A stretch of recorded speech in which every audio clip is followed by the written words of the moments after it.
Praise the Lord, church. Considering harbingers, those that toiled before us, and shortly after slavery, due to Africans being denied the right to an education, our people predominantly lost and illiterate. Now, how does one upwardly mobilize, provide for and organize a people destitute of every basic commodity? No homes, no land, no loot. Without direction, without education, and even without books. Nonetheless, thanks be to Jah for the Negro Rams in the bush. Born 1856, a slave. 1865, 9 years after slavery, freedman, emancipation. In 1875, graduate of Hampton, the illustrious Booker Taliaferro Washington. In 1881, he founded the Learning Institute of Tuskegee with only a church and one shanty. Leader, educator, presidential advisor, noteworthy Atlanta Compromise composer, Booker T. Washington. Booker T. encouraged our people to distinguish between the superficial and the substantial, between the ornamental and the useful.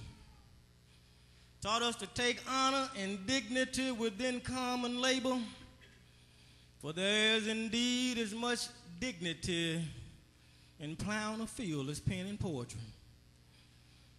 Never allow your complaints and the opposition to overshadow your opportunity. Steadfast in patience, loyalty, obedience, humble, other than resentful and forgiving. Furthermore, an opportunity to save $1 worth far more than spending one at the opera. Up from slavery, Booker T. Washington. William Edward Burghardt Du Bois, 1868, born 3 years after the slave, civil rights activist, educator, sociologist, poet, scholar, writer, educator, pure Negro genius. He co-founded the Niagara Movement in 1905,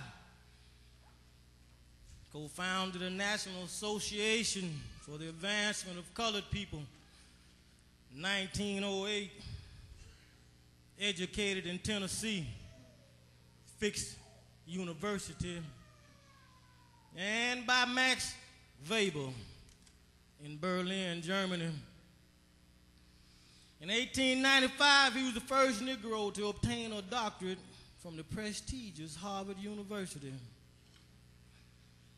Now, how does one upwardly mobilize, provide for, and organize a people lacking every basic commodity? Without homes, without land, without loot, without direction, without an education, and without books. And glory be to Jah for the Negro Rams that he kept in the bush. Du Bois taunted the power of the vote we need, for it shall save us from a second slavery. A little less complaining and whining, a little more hard work and manly striving.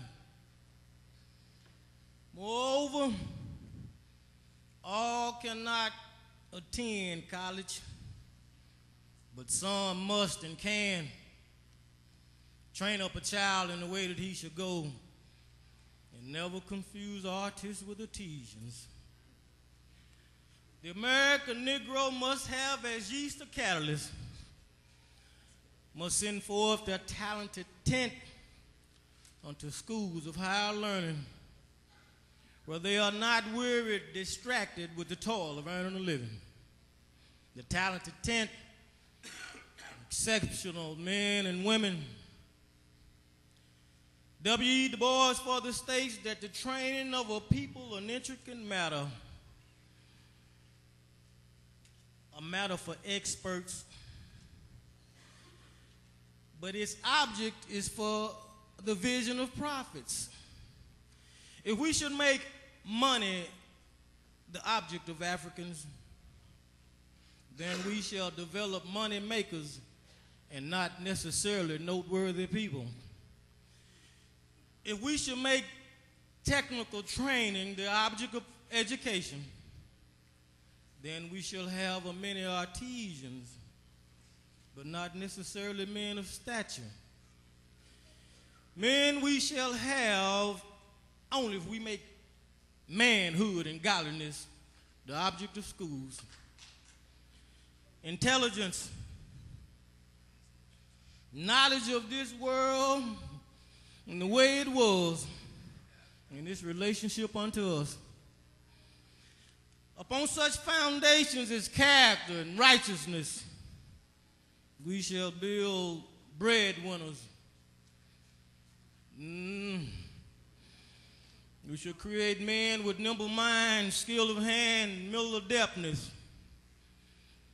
ever more mindful, never to make the mistake. Never mistake the means of making a living for the raising the trade, our reason for being.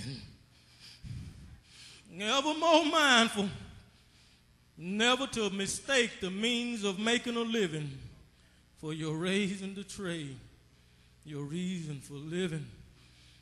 You're up from slavery. The future of the American Negro, souls of black men, the talented tent. We shall educate our people that they may guide future generations from hell and her destructive devices.